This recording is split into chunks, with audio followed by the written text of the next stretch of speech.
The cruelest traps were not built in dark alleys or behind locked doors. Sometimes they were wrapped in candlelight, silk tablecloths, soft music, and smiling faces pretending to celebrate kindness. Carolyn Abernathy did not know that when she stepped out of the Blacktown car in front of the glowing charity hall, every camera inside was already waiting for her. She did not know her own sister had turned her pain into entertainment. She only knew that, for the first time in years, Cleo had invited her somewhere beautiful, somewhere important. Somewhere that seemed to say maybe tonight would be different. The venue rose above the city like a palace made of glass and gold. Warm light poured through the tall windows, spilling over the red carpet and catching the silver beads sewn into the gowns of the women walking ahead of her. Carolyn stood near the curb for one quiet second, her fingers tight around the small black clutch she had borrowed from a co-worker. She was 31 years old, a senior accountant at a private investment firm, and she had spent most of her life trying not to take up more space than people allowed her. At a size 22, she had learned how to enter rooms carefully. She knew how to pull her shoulders inward, how to laugh softly when someone made a joke at her expense, how to pretend she did not notice when strangers looked at her body before they looked at her face. But tonight she had tried. She had really tried. Her dress was dark blue, simple and elegant, with long sleeves and a soft waist that flowed over her stumps instead of squeezing it. She had spent almost an hour standing in front of her mirror, arguing with herself. One voice told her she looked pretty. Another voice, louder and older, sounded like every relative, every mean girl, every boyfriend who never wanted to be seen with her in public. That voice told her Cleo would regret inviting her the moment she saw her. It told her everyone inside would wonder why a woman like Carolyn had come to an event filled with influencers, models, donors, and beautiful people who knew exactly how to stand under a camera flash. Still, Carolyn had come. Because Cleo was her sister. Because the invitations had said the dinner was for body positivity and self-worth. Because Cleo had called her 3 nights ago with a soft voice that sounded almost real and said, "Carolyn, I want you there, I mean it. You belong in that room too." Carolyn had held the phone for a long time after that call ended, staring at the wall of her small apartment while hope moved through her like something fragile waking up after a long sleep. Cleo had not always been cruel. When they were little, before followers, before brand deals, before Cleo learned that beauty could be turned into money, she used to crawl into Carolyn's bed during thunderstorms. She used to hold Carolyn's hand at school. She used to say they were a team. Then Cleo grew tall and thin and bright, with perfect cheekbones and a smile that made strangers soften. Carolyn grew quiet, round, careful, and useful. Cleo became the girl everyone watched. Carolyn became the sister people forgot until they needed tax forms, budgeting help, or someone to clean up a financial mess. The doorman opened the glass door for her, and a wave of warmth swept over her face. Inside, the charity hall shimmered with expensive flowers, crystal chandeliers, and soft pink lighting that made everything look dreamlike. A large banner near the entryway read, "Love Everybody," in looping gold letters. Photographers stood near a wall covered in roses, calling out names as guests posed with their hands on their hips and their faces tilted toward the light. Carolyn saw women smiling beside signs about confidence while assistants adjusted the angles of their bodies for better photos. For a moment, her stomach tightened. Then she saw Cleo. Her sister stood at the center of the room in a white satin gown that looked almost bridal, surrounded by people with phones raised and smiles ready. Cleo was glowing, beautiful in the way that made people turn without meaning to. Her hair fell in soft waves over one shoulder, and diamonds flashed at her ears when she moved. Beside her stood her fiancé, Preston Vale, tall and polished, with a watch too expensive for his calm smile and eyes that never stayed on one person for long. Carolyn had met him only twice. Both times he had kissed Cleo's cheek, while looking past Carolyn like she was furniture. Cleo spotted Carolyn and spread her arms wide. "There she is," Cleo called, loud enough for nearby guests to hear. "My beautiful sister." Carolyn froze for half a breath. The word beautiful landed strangely inside her, like a language she understood but had never heard spoken to her. Cleo walked over and hugged her carefully, not too tight the way women hugged when they were thinking about makeup and camera angles. Still, Carolyn let herself enjoy it. She let herself believe in it. "You look lovely," Cleo said, pulling back and touching Carolyn's sleeve. "Really, I'm so glad you came." "Thank you for inviting me," Carolyn said. Her voice came out softer than she wanted. "This place is amazing." Cleo's smile widened. Tonight is going to be unforgettable. Something in the way she said it made Carolyn glance at her, but Cleo was already turning toward a young woman holding a phone on a stabilizer. "Mira, get a few shots of us later. I want the sister moment for the recap." Carolyn told herself not to overthink it. Cleo lived online, everything was content. That did not mean tonight was bad. It just meant Cleo was Cleo. A waiter passed with champagne, and Carolyn took a glass mostly to give her hands something to do. Cleo guided her deeper into the hall, introducing her to people with polished names and quick smiles. "This is my sister, Carolyn. She's an accountant. Very smart. So good with numbers." The introductions were kind on the surface, but each one made Carolyn feel smaller. Not because of the words, but because of the pauses after them. People waited for more, as if being an accountant was not enough to justify her presence in a room where everyone else had a brand, a foundation, a podcast, or a luxury skincare line. Carolyn tried to smile anyway. At the far end of the hall, beyond the charity displays and auction tables, a balcony overlooked the city. Standing there, half hidden in shadow, was a man Carolyn had never seen before, but somehow recognized as dangerous before anyone told her his name. He wore a black suit with no tie, clean and simple, but nothing about him felt simple. He was tall, broad-shouldered, and still in a way that made the moving room seem nervous around him. His dark hair was combed back from a sharp face, and his eyes moved slowly over the crowd, missing nothing. Two men stood several feet behind him, dressed like guests but watching like guards. Carolyn looked away quickly when his gaze passed near her. Her heart gave one strange beat. Cleo noticed. "Oh," Cleo said lightly, following her eyes. "That's Leonardo Moretti." Carolyn almost dropped her glass. Everyone in the city knew the Moretti name. They said it in lowered voices, half as gossip and half as warning. Leonardo Moretti owned restaurants, hotels, shipping companies, construction firms, and, if the rumors were true, half the secrets powerful men prayed would never be spoken aloud. He was the kind of man who did not need to raise his voice, because the room lowered itself for him. "What is he doing here?" Carolyn whispered. Cleo's smile tightened for just a second. "The venue belongs to one of his companies. He supports charities when it suits him." Preston appeared beside Cleo then, his hand sliding around her waist. "Leo likes to keep an eye on things he owns." The way Preston said Leo was too familiar but not warm. Carolyn noticed his jaw tense when Leonardo's name left his mouth. She noticed Cleo's fingers press into Preston's sleeve, a small warning. Numbers had trained Carolyn to see patterns, and life had trained her to see discomfort. Something about the two of them changed whenever the man on the balcony was mentioned.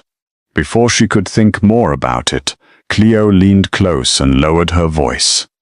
"I have someone I want you to meet." Carolyn's nerves returned so quickly she almost laughed. "Cleo, no, please don't. Relax," Cleo said, smiling as if Carolyn were being adorable. "He asked about you." That made no sense. No handsome stranger at a charity dinner asked about Carolyn. Men did not spot her across crowded rooms and wonder who she was. Men asked her to take group photos or watch purses or split checks because she was good at math. But Cleo was already waving someone over. The man who approached looked like he had stepped out of one of Cleo's sponsored vacation posts. His name was Julian Cross. He had golden brown hair, a smooth smile, and the relaxed confidence of someone who had never once wondered if he deserved to be in a beautiful room.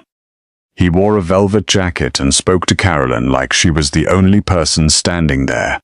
"So you're Carolyn," he said, taking her hand. "Cleo has been hiding you." Carolyn gave a nervous laugh. "I don't think anyone could hide me very easily." The old self-defense joke slipped out before she could stop it. Usually, people laughed too loudly at lines like that, relieved she had insulted herself first so they did not have to. but Julian only tilted his head. "I think you underestimate how striking you are." Carolyn's face warmed. She looked down, then hated herself for looking down. Cleo made a soft sound beside her, almost like delight. "I'll leave you two to talk," Cleo said. "Carolyn, enjoy yourself tonight." Julian stayed beside her through the first round of speeches. He asked about her work. He listened when she explained audits and non-profit reporting. He laughed when she made a dry comment about how every charity gala seemed to spend more on flowers than actual charity. He offered to bring her sparkling water when she said champagne made her sleepy. He stood close enough that other women began to glance over with curiosity. For the first time that evening, Carolyn felt the tightness in her chest loosen. Maybe Cleo had meant it. Maybe this was her way of making up for years of distance. Maybe Julian was simply kind. Maybe the night did not have to end with Carolyn crying in a bathroom stall, telling herself she should have stayed home. Across the room, Cleo stood near the livestream station, smiling at her phone as thousands of comments raced upward on the screen. The charity dinner was being broadcast to her followers, and the feed was titled The Confidence Experiment. Carolyn had not seen the title. She had not seen the hidden camera tucked into the floral centerpiece near her table. She did not know that Julian had a small microphone clipped inside his jacket. She did not know that Cleo had promised her audience a powerful lesson about false confidence, beauty standards, and what happened when someone who had been invisible started believing too much in herself. Leonardo Moretti knew. From the balcony, Leo watched the room with cold patience. He had not planned to stay longer than 10 minutes. Charity dinners bored him. Influencers bored him more. They filled his halls with fake laughter, free champagne, and empty words about kindness while treating waiters like ghosts. But then he had seen the woman in the blue dress enter alone, holding her clutch like it was armor. He had seen the way she paused before stepping fully inside, as if she had to ask the room for permission to exist. He had seen Cleo Abernathy's smile, bright and sharp as broken glass. And because Leonardo Moretti had survived this long by understanding traps before they closed, he stayed. His head of security, Matteo, leaned near him and spoke quietly. "The live stream numbers are high. Almost 2 million watching across platforms." Leo did not look away from Carolyn. "What is the title?" Matteo checked the tablet in his hand. His expression hardened. "The Confidence Experiment." Leo's eyes narrowed. Downstairs, dinner began. Carolyn sat at Cleo's table, placed between Julian and an empty chair that no one explained. Cleo welcomed everyone with tears in her eyes and spoke about loving every version of yourself. She talked about her journey, her struggles, her dream of creating a world where women did not have to shrink to be accepted. The guests applauded. Carolyn clapped too, though something heavy had settled in her stomach. Cleo's speech was beautiful. That was the problem. Cleo always knew how to make beautiful things out of pain, especially when the pain belonged to someone else. Then Cleo turned toward Carolyn, and tonight, Cleo said into the microphone, "I want to honor someone very special. My sister Carolyn." A spotlight shifted. Carolyn blinked as bright light fell across her face and shoulders. Conversations faded. Phones rose around the room like small glowing eyes. Her heart started beating too fast. Cleo smiled at her from the stage. Carolyn has spent years struggling with confidence. Like many women, she has felt overlooked, unwanted, and unsure of herself. Tonight we wanted to show her that confidence is beautiful. But we also wanted to ask an honest question. What happens when confidence becomes fantasy? A strange silence moved through the room. Carolyn's fingers tightened around her napkin. "Cleo?" she whispered. Though her sister was too far away to hear, Julian shifted beside her. His smile changed. It became thinner, colder, practiced. A camera moved closer. Cleo kept speaking. "Sometimes people tell us to believe we are desired, admired, and powerful. But is that always empowering, or can it become dangerous when we ignore reality?" A few guests laughed nervously. Others looked down at their phones. Carolyn felt the blood drain from her face. Julian stood, her stomach turned. He looked down at her with an expression so different from the warm one he had worn all night that Carolyn barely recognized him. "Carolyn," he said, his voice carrying through the microphone hidden on him. "I need to be honest. This was part of the event." The room became very still.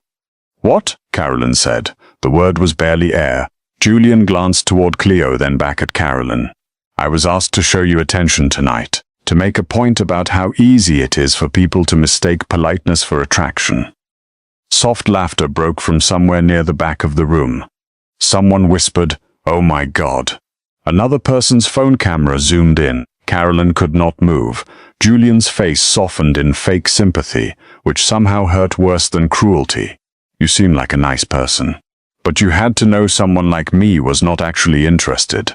The laughter grew, not loud at first, just scattered, sharp, and ugly enough to cut. Carolyn looked at Cleo. Her sister stood on the stage with tears shining in her eyes, but they were not tears of regret. They were performance tears. They were perfect for the camera. "This is not meant to shame her," Cleo said quickly, turning back toward the live stream. "This is meant to start a conversation about self-awareness, online positivity, and the difference between confidence and delusion." The word delusion landed like a slap.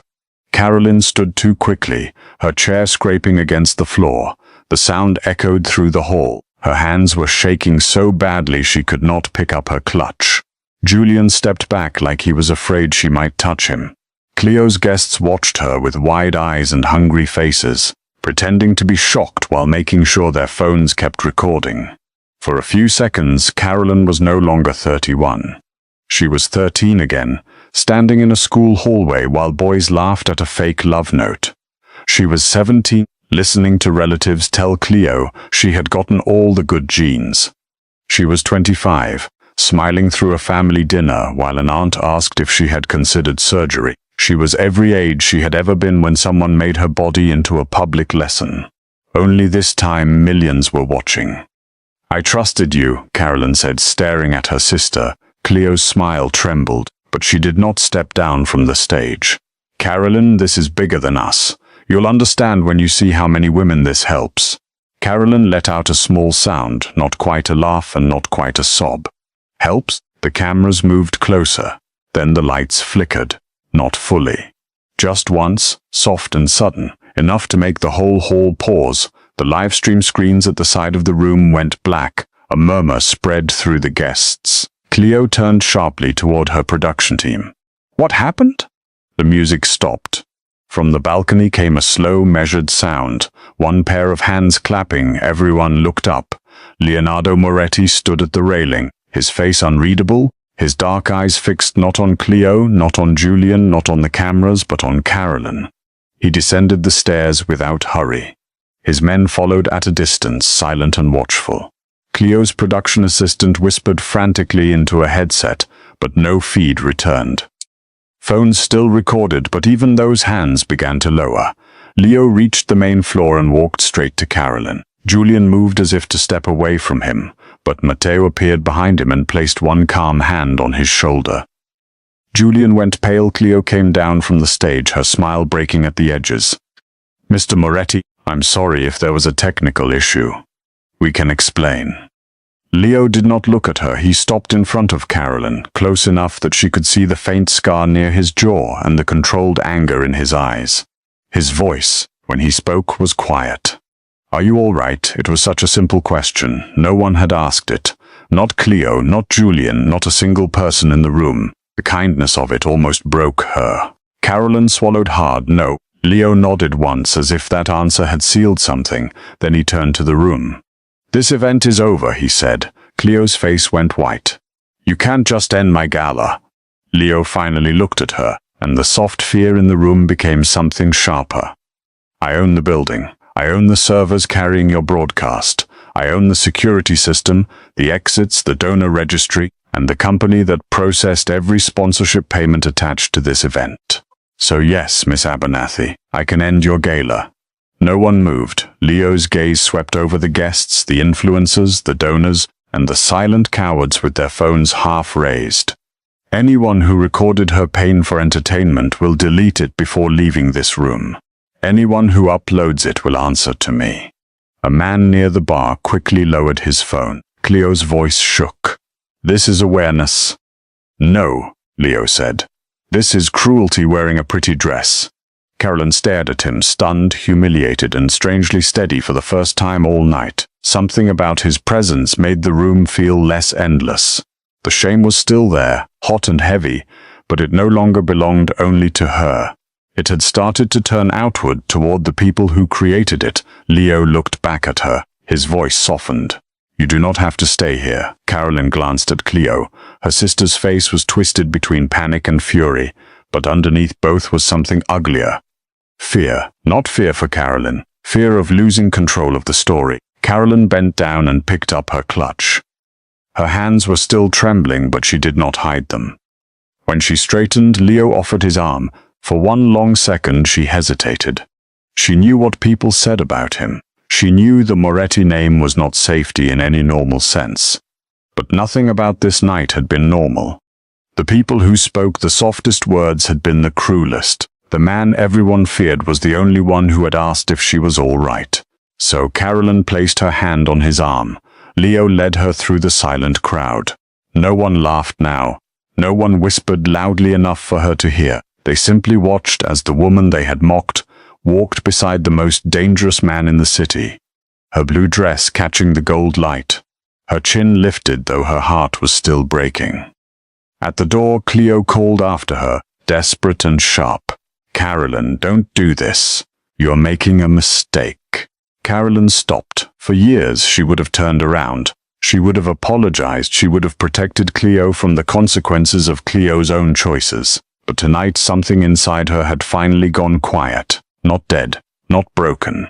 Quiet in the way a storm becomes quiet before it changes direction. She looked back at her sister.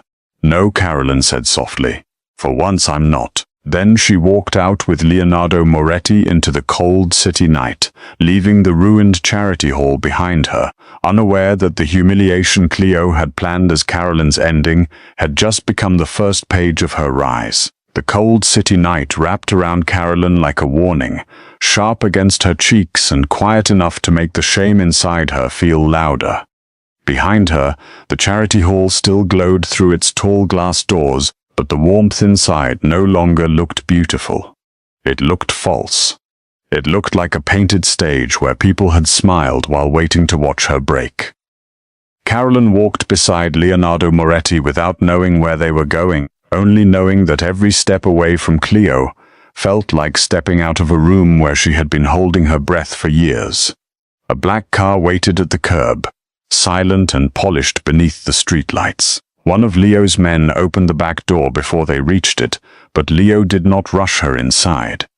He paused beside her on the sidewalk, still offering his arm, letting her choose whether to let go. That small pause unsettled her more than any command could have.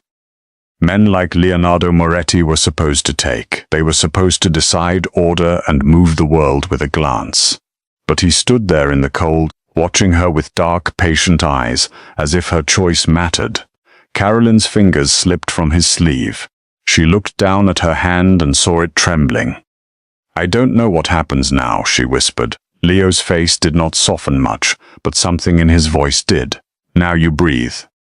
The answer was so simple that her eyes burned again. She hated that she was still close to crying. She hated that Cleo had done this to her in a room full of people.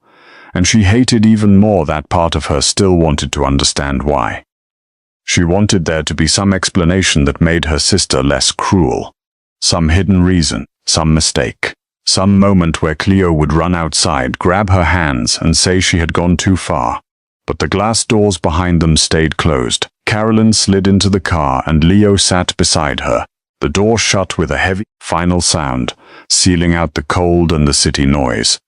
Inside, the car smelled faintly of leather and rain. The windows were dark enough that no one outside could see in, but Carolyn could still see the building as they pulled away. Her reflection stared back at her from the glass. Blue dress, round face, tear-bright eyes. A woman who had been made into a lesson. Leo did not touch her. He did not crowd her. He sat close but still, his hands resting calmly on his knees while the city passed around them in long ribbons of light. After several blocks, Carolyn finally spoke. How many people were watching? Leo turned his head slightly. Enough. She closed her eyes. That means millions. Yes, The honesty hurt, but it steadied her. At least he did not lie. Carolyn pressed her lips together, trying to stop the tremble in them. Everyone will see it. No, Leo said. She opened her eyes. You can't stop the internet. I can slow it down. His voice remained quiet. I can remove the main feed. I can pressure the platforms. I can find every paid camera crew, every contracted editor, every person who signed an agreement tonight, and make them understand the cost of using your face. Carolyn stared at him. Why would you do that for me? For the first time, Leo looked away from the window and fully at her. In the dim light of the car, his expression seemed carved from shadow and control. Because I watched a room full of people enjoy cruelty and call it charity. Because your sister used your trust as a weapon. Because no one in that room had the courage to stand up until I did. Carolyn let out a hollow breath. That doesn't answer why me. Leo was silent for a moment. Then he said, because you looked at her like you still loved her, even while she was destroying you. Those words broke something quiet inside Carolyn. Not loudly, not dramatically. Just enough that a tear slipped down her cheek before she could stop it. She turned toward the window, embarrassed, but Leo simply reached into the side compartment and handed her a folded white handkerchief. It was old-fashioned, soft, and perfectly clean. She took it with shaking fingers. Thank you. The car took them not to a mansion or a nightclub or some hidden criminal palace, but to the top floor of a private hotel overlooking the river. The lobby was almost empty when they entered through a side entrance. No photographers, no whispering strangers. Just marble floors, low lights, and a silence that felt almost unreal after the noise of the gala. Leo's men stayed far enough back to give her space, but close enough to remind her that the world around Leonardo Moretti was never truly unguarded. He brought her to a private suite with tall windows and a view of the city glittering below. A fire burned low in a stone fireplace. Someone had already placed tea, water, and a covered tray of food on a small table. Carolyn stood just inside the doorway, unsure what to do with her body, unsure whether to sit, stand, cry, or disappear. Leo removed his coat and draped it over the back of a chair. You are safe here tonight. Carolyn looked around. I should go home, you can. But there may be people outside your apartment by morning. Reporters. Strangers. Your sister's followers. Men who think pain is entertainment. The thought made her stomach twist. She had not even considered that. Her apartment was small, ordinary, and suddenly not private anymore. She imagined people finding her building, her mailbox, her car. She imagined comments, messages, screenshots, strangers turning her humiliation into jokes. Leo watched the realization settle over her. Stay here tonight. Tomorrow, you decide what you want. Carolyn sat slowly on the edge of the sofa. Her legs felt weak. I don't know what I want. That is all right. Leo moved to the table and poured her tea. Tonight, you only need to know what you do not want. She looked at him. His eyes were steady. You do not want to be used again. Carolyn took the cup from him, her hands wrapping around the warmth. For a long while, neither of them spoke. The fire made soft sounds. Far below, traffic crossed the river in quiet streams of red and white light. It should have felt strange sitting in a hotel suite with a man half the city feared, but somehow the silence did not feel dangerous. It felt protected. After a while, Leo's phone buzzed. He glanced at it and something cold moved through his face. What? Carolyn asked. He did not answer at once. Then he turned the phone so she could see. It was a message from Matteo. Cleo's team was already trying to spin the event. The official statement said Carolyn had participated willingly in a social experiment about confidence and online perception. It thanked her for her bravery. It called the backlash unfortunate. Underneath, someone had attached a screenshot of Cleo crying on camera, saying she never meant to hurt her sister. Carolyn stared at the image until the words blurred. She's lying, Carolyn whispered. Yes, she's making herself the victim. Yes, Carolyn set the tea down with more force than she meant to. A small wave spilled over the edge of the cup. She always does this. Leo's eyes lifted to hers. Carolyn stood and began pacing, the words coming faster now, not because she had planned them, but because a lifetime of swallowing them had finally become too heavy. When we were kids, if she broke something, I helped clean it up. If she forgot something, I covered for her. If she said something cruel, everyone told me she was just stressed or young or under pressure. She could cry on command. She could make people forgive her before they even understood what she had done. Carolyn laughed once, bitterly, and I kept thinking if I was good enough, useful enough, quiet enough, she would stop being ashamed of me. Leo said nothing. He let her speak. She built her whole brand on loving yourself, Carolyn said, looking at the city. And she never loved me for 1 second when it cost her anything. The silence after that felt different, not empty. Full. Leo walked to the long desk near the window and opened a black folder his men must have delivered while Carolyn was lost in thought. Your sister's brand is not as clean as it looks. Carolyn turned. What do you mean? He spread several documents across the desk. Bank transfers, sponsorship agreements, shell company names. Carolyn's eyes moved over them automatically, trained by years of ledgers and numbers. Even tired, even shaken, she saw the pattern faster than most people would have. Payments routed through consulting firms. Donations recorded twice. Expenses disguised as outreach. Influencer partnerships marked as charity disbursements. And there, near the bottom of one page, was Preston Vale's name attached to a private loan. Carolyn stepped closer. Where did you get this? Leo gave her a look that said the question had many answers, none of them polite. She picked up one page, her accountant's mind cutting through grief like a blade through thread. This is wrong. These sponsorship payments were reported as donations, but they were paid back out through another company. This company here, Vale Strategic Media, is Preston's. Cleo's charity paid her fiancé's company with donor money. Leo nodded. Keep reading. Carolyn did. The more she saw, the colder her hands became. Cleo's beauty brand had claimed partnerships with major wellness sponsors, but some of those sponsors had not paid anything. The numbers were inflated. The charity's public donations were being used to support Cleo's lifestyle. Dresses, travel, apartment leases, private events, and Preston, polished Preston with his perfect smile, owed a massive amount of money to a lender connected to the Moretti network. Carolyn looked up slowly. Preston owes you money. Not directly, Leo said. But close enough. How much? Enough that he has been desperate for months. Carolyn understood then. The gala, the live stream, the viral stunt. Cleo did not just want attention, she needed it. She needed followers, sponsors, donors, pity, outrage, anything that could turn into money before Preston's debts swallowed her life. Carolyn sank into the chair at the desk. She used me to save herself. Leo's voice was low. Yes, the word should have crushed her, but it did not. It hurt deeply, but beneath the hurt something else began to rise, a clean, quiet anger, not the kind that made her shake, the kind that made her think. She pulled the documents closer. These files are messy. Whoever built this structure thought no one would look past the public reports. Can you prove it? Carolyn looked at the bank transfers. Her tears were gone now. Her Leo noticed. So did she. Yes, she said. But not from these alone. I need her original charity reports, live stream contracts, sponsor invoices, and access to the donor platform records. Leo almost smiled. You will have them. Carolyn looked at him sharply. I'm not asking you to hurt anyone, I know. I mean it. I don't want people dragged into alleys or threatened. Leo leaned one hand on the desk, his gaze steady on hers. Then we will do this your way. The word surprised her.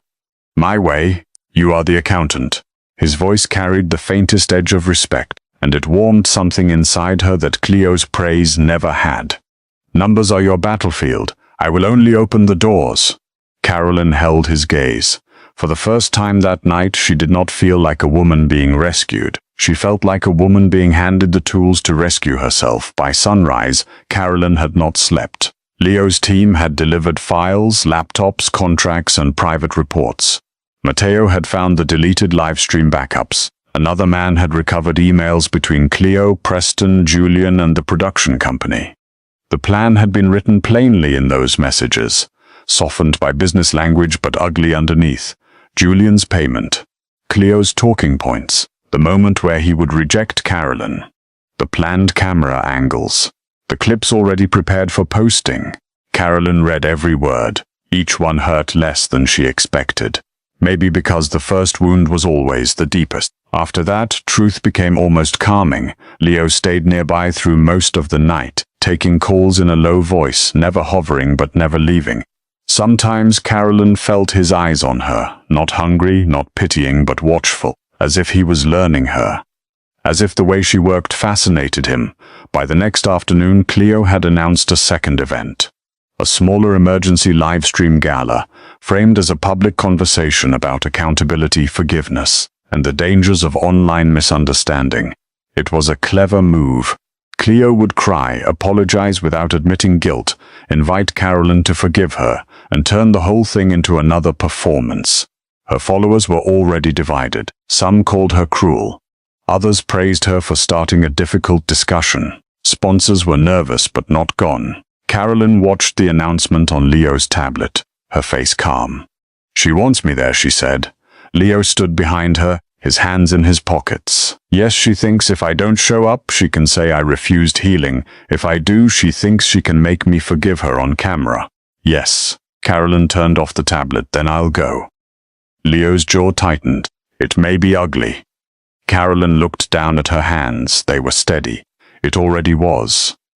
That evening, Carolyn stood in front of a full-length mirror in the hotel suite while a stylist Leo had sent adjusted the sleeve of her dress. The dress was deep emerald green, soft but structured, fitted in a way that did not hide her body. It followed the curve of her waist, the fullness of her hips, the weight of her arms, not as apology but as fact. Carolyn almost asked for a shawl, almost asked if there was something looser. Then she looked at herself again and stopped. She was still fat. Still soft. Still the woman people had laughed at the night before, but she was not small. When Leo entered, the stylist stepped away. He stopped near the door and looked at her with an intensity that made the room feel warmer. Carolyn felt her old instinct rise. She almost said, "Is it too much?" Instead, she lifted her chin. "Will this work?" Leo's gaze moved over her face, then settled on her eyes. "They will not know where to look first." She smiled despite herself. "That sounds dangerous." "It is." The second gala was held in a smaller studio space Cleo used for brand launches. It had white walls, soft lights, and a carefully arranged stage with 2 chairs meant to look intimate and honest. Cameras were already rolling when Carolyn arrived with Leonardo Moretti at her side. The room changed the moment they entered. Cleo's smile froze, Preston's face tightened. Julian, standing near the back as if he had only been a minor part of the first event, went pale. Carolyn heard whispers ripple through the room. She did not lower her eyes. Cleo recovered first, because Cleo always recovered fast. She hurried forward in a pale pink suit, tears already shining. "Carolyn," she said, reaching for her hands. "Thank God you came." Carolyn stepped back before Cleo could touch her. The movement was small, but every camera caught it. Cleo's eyes flashed with panic, then softened for the audience.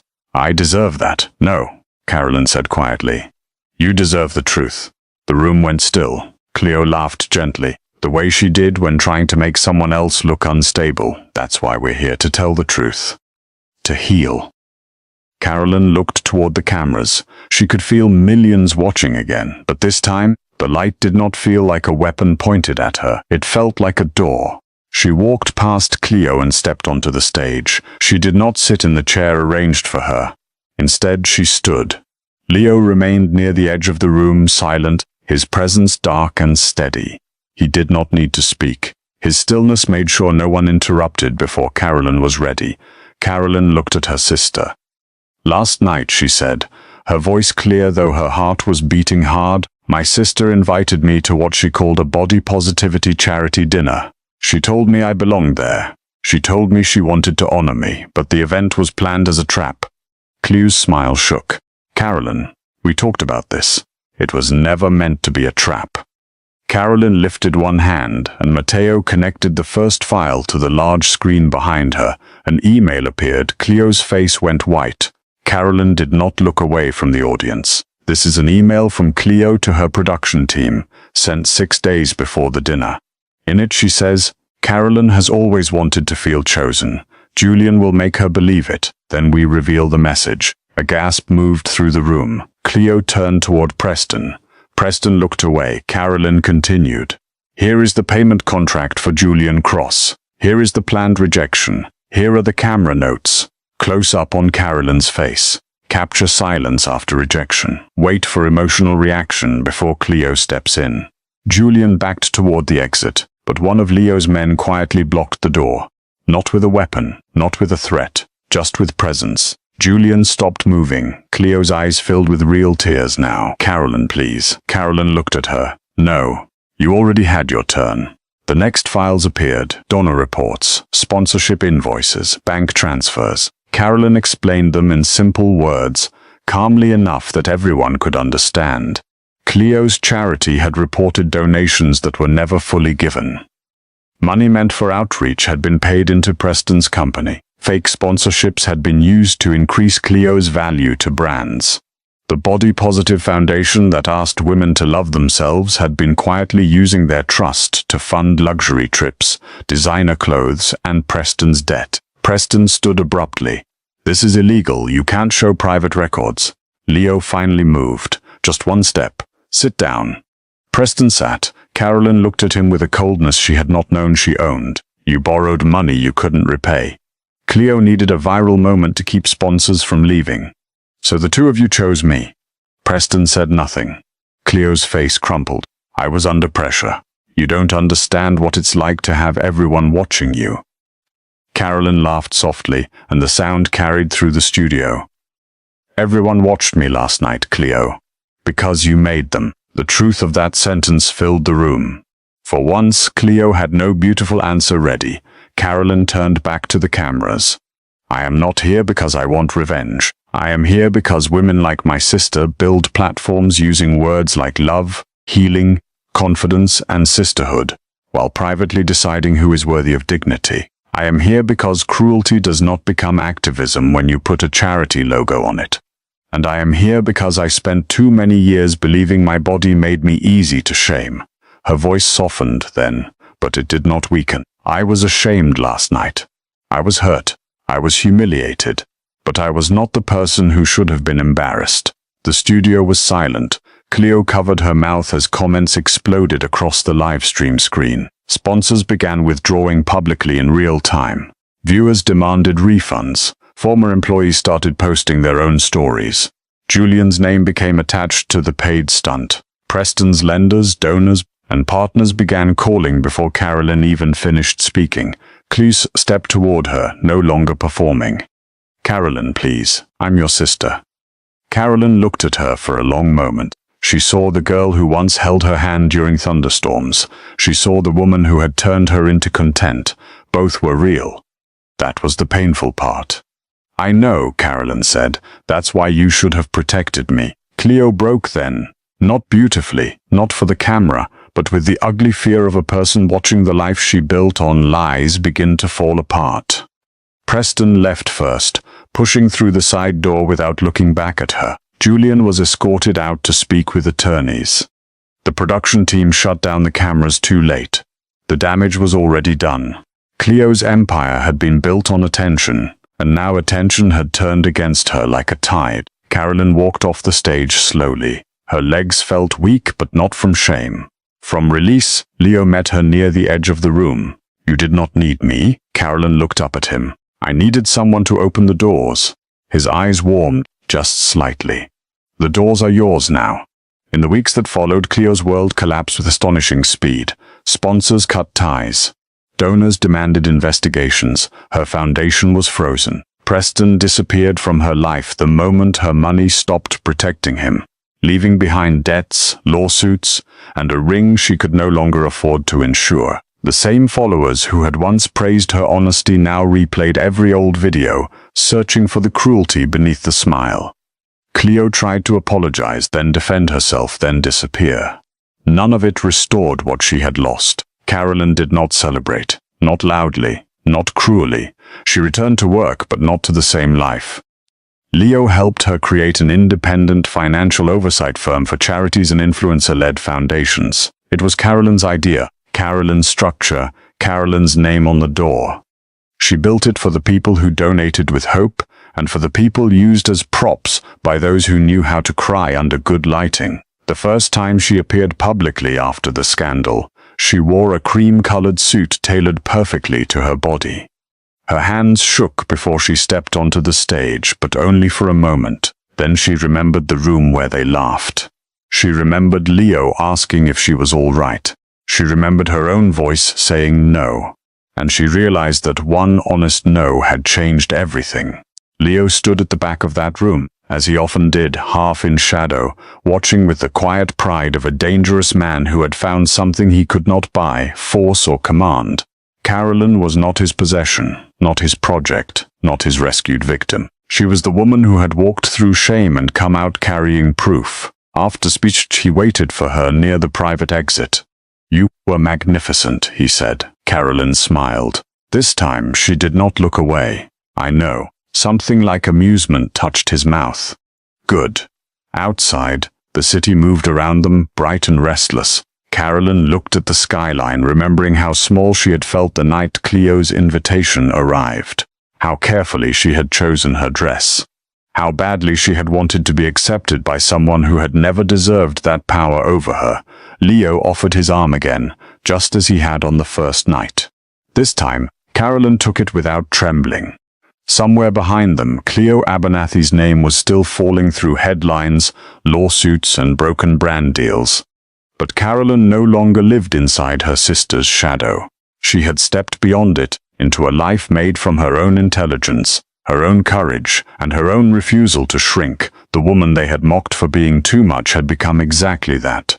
Too smart to fool, too strong to break, too visible to erase. And as she walked beside Leonardo Moretti beneath the city lights, every person who saw them understood the same quiet truth. Carolyn Abernathy was no longer the sister hidden in the background. She was the woman no one dared to humiliate again.